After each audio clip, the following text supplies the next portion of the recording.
maximálnym kľudom vyriešil všetky možné ťažké akcie.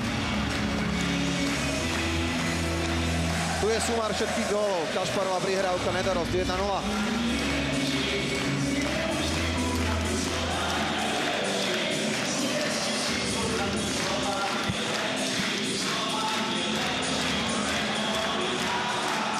Strela Topio Jakolu a nešťastný vlastnec Patrika Lušňáka 1-1.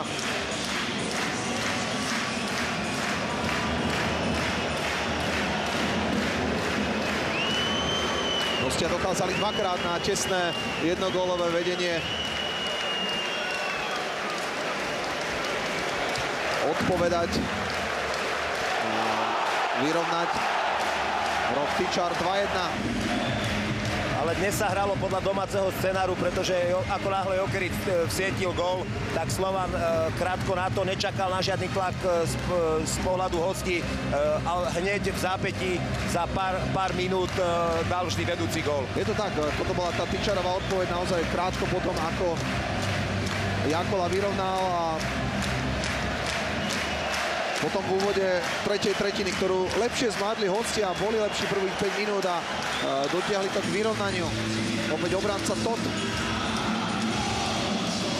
vyrovnal na 2-2, ale znova to netrvalo až tak dlho, aby sa Slovan dostal znova do vedenia. V 5. minúte Tot vyrovnal a v 7. Nedorost strelil víťazný gól. Excelentná prihrávka Tomáša Kondrátka. Nedorost 3-2.